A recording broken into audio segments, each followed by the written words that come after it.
I don't know how to explain this without hating myself, but I have to say it. I slept with my own mother. Not once, not twice. It became a hidden sin that imprisoned my soul for years. People think the devil only comes with horns and fire, but I'm telling you today, his most dangerous plan is silent. It begins with something small, something emotional, something that looks harmless. And by the time you realize it, your soul is already in a covenant you didn't even know you entered. If you are watching this, don't judge me yet. Listen, because what happened to me can happen to anyone in these last days. The devil is not fighting Christians with witchcraft alone anymore. He is using desire, loneliness, emotional attachment, and sexual traps to destroy destinies quietly. Mine started when I was just a boy. No father, no guidance. Just me and my mother, alone in the same room night after night. We became too close, too comfortable, too exposed to the enemy, and one day, without even knowing how it began, I crossed a line I thought I would never cross in my life. And I lost everything. My destiny, my peace, my purpose,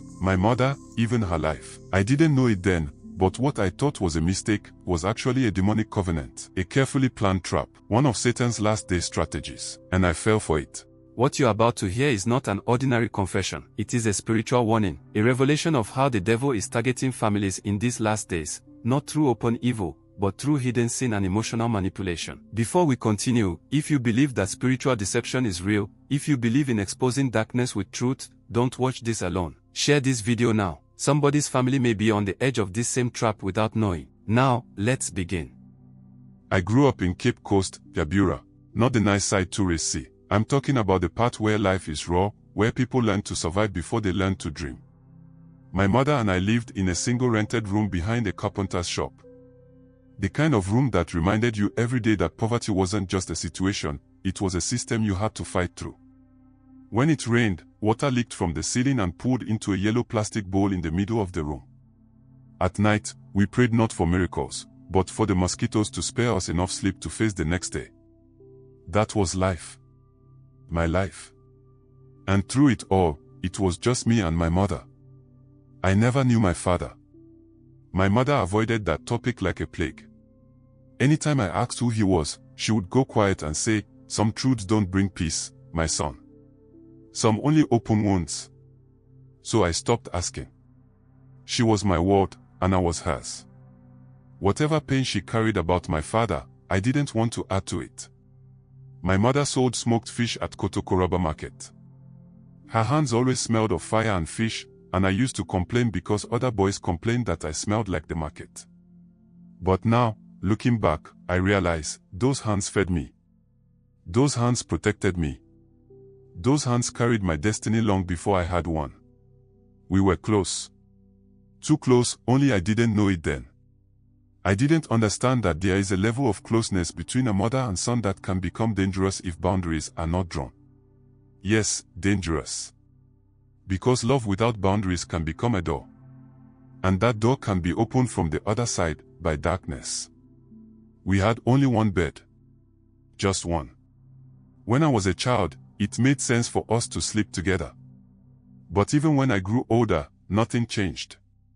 At 13, we still shared that bed. At 15, we still shared it. At 17, yes, 17, we still lay under the same thin cloth at night. Not because we were evil. Not because anything immoral had begun. But because poverty didn't give us options. Privacy didn't exist in our world. My mother dressed in front of me. Not because she was careless, but because that was our reality. She would change her wrapper after bathing and say, "Turn your head small," but I didn't always turn. I was a boy then, but growing. She would walk from the room to the bathroom outside in just a towel. I would walk around half naked. Then I began walking around fully naked. And instead of being corrected, it became normal. That's how evil works. It doesn't announce itself. It doesn't break into your life violently. No, it studies you. It waits. Then it walks in through a door you didn't know you had opened. Before I even knew what lust was, before sin ever entered my heart, something else had already begun, emotional dependency. My mother didn't have anyone else. No family visited us. No man ever came into her life. No counselor. No friend. Nobody. Just me. She told me her secrets. I told her mine. She leaned on me emotionally. I leaned on her. She used to say, "You're not just my son, you're my only friend." And I believed I was honoring her by being there for her always. But love, when it replaces God, becomes an idol. And idols demand sacrifice. Looking back now, I realized the first time the devil entered our home was not the night of the sin. It was the day I told myself, I don't need anyone else. It's just me and my mother against the world. I didn't know then that those words were a prophecy. A dangerous one. One Satan was waiting to fulfill. When I entered tertiary, it opened the door for Satan to enter into my life fully. You see, in my hostel, we were 3 people in the hostel. And Dennis became the tool the devil used to usher me into this trap. It was a particular night where he took us through what I didn't really understand at the time. You see, that night marked a turning point in my life, though I didn't realize it then. I walked back to the dorm feeling strangely energized, as if something new had awakened inside me. I didn't know it was hunger, a spiritual hunger that would never be satisfied. Days passed. Then weeks. I kept practicing what Dennis taught us, calling it meditation and self-alignment, but it was deeper than that. Something was pulling me. Something invisible was teaching me. Thoughts began to drop into my mind, thoughts that were not mine. Desires grew stronger. My emotions grew colder. My conscience grew quieter. And that's how Satan works. He never takes your soul in one day. He collects it in small pieces. It started affecting everything, my sleep, my mind, even my body. I woke up tired every morning like something had drained my strength at night. I started avoiding people and spending time alone. That was when loneliness became a gateway. My mother noticed the changes even when I go back home from school. I would always lock myself up in the room. But when she asked me about it, I lied. I told her I was fine. I told her I was just studying hard. But inside, I was sinking. The dreams got worse. Every night a strange woman appeared, beautiful, tempting, and controlling. She would smile, touch me, and ask me to call her. No. I thought she was just a dream character, until one night she spoke clearly. "I have chosen you. Do not resist." I woke up shouting. My bed was soaked with sweat. I tried to pray, but it was like my tongue was heavy. My chest tightened and I heard footsteps in the room, but nobody was there. Something had entered my life. Something I could no longer deny. And that's when I made the worst mistake of my life. Instead of seeking God, I sought more control over the situation, more power, as Dennis had said. I asked him for help to stop these spiritual attacks, but instead he smiled and said, "Relax. This is a sign that your spirit is opening. You're connecting now. You're chosen.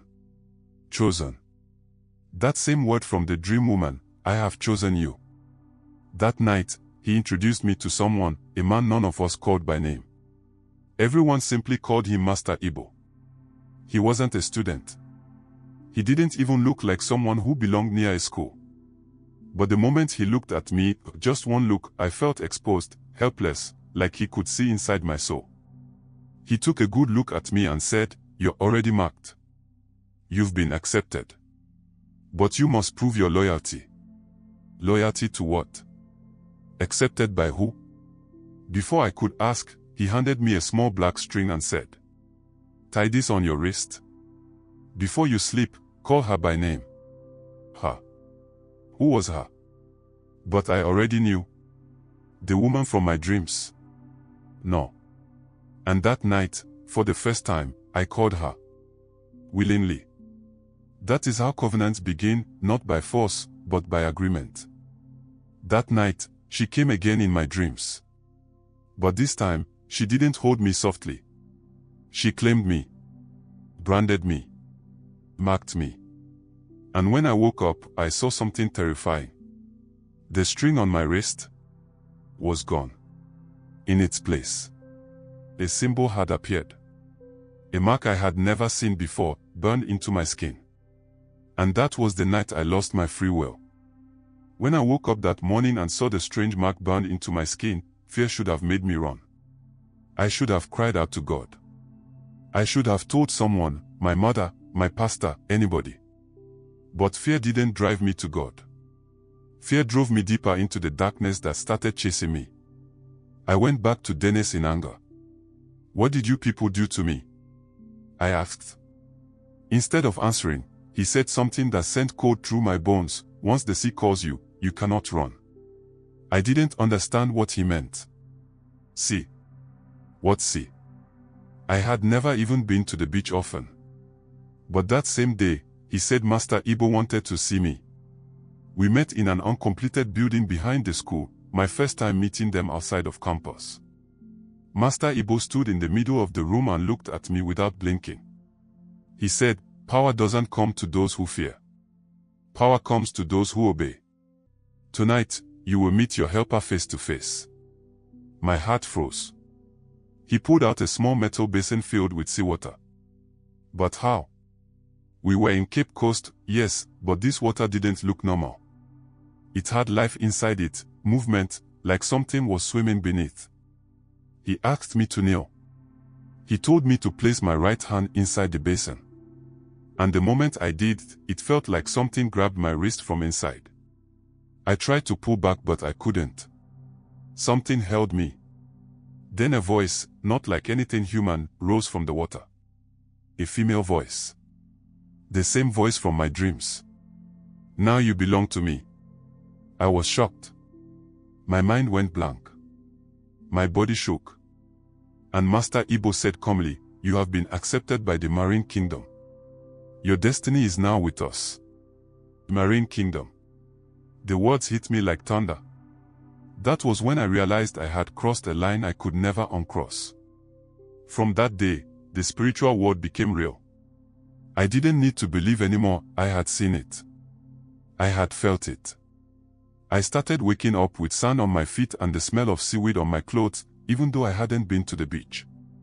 Strange women followed me everywhere in my dreams, offering me gifts, riches, access, influence in exchange for loyalty. And that was when the change in me truly began. You see, my heart lost touch with innocence. My conscience was silenced. My desires became corrupted. It started small. I suddenly struggled to see women as human beings. Every woman I looked at became a sexual object in my mind.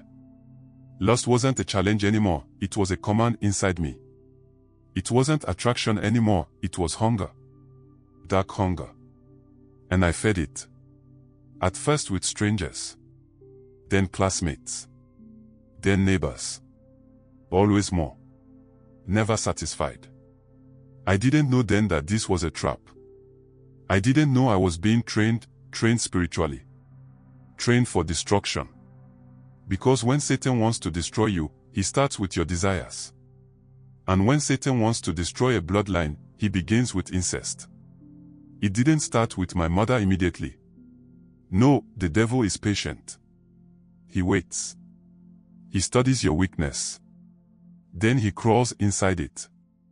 That's how it began, my slow journey to the darkest sin I never imagined I could commit. The seduction didn't come from outside, it came from inside me. The Marine Kingdom had planted something in me, an appetite. A spirit. A chain. And it was only a matter of time before the chain pulled me toward the one person I should have protected, my own mother. You see, everything changed the day the darkness left the streets and entered my home. I always thought evil came through big doors, rituals, sacrifices, witchcraft meetings in the night, but I was wrong. Evil doesn't knock loudly.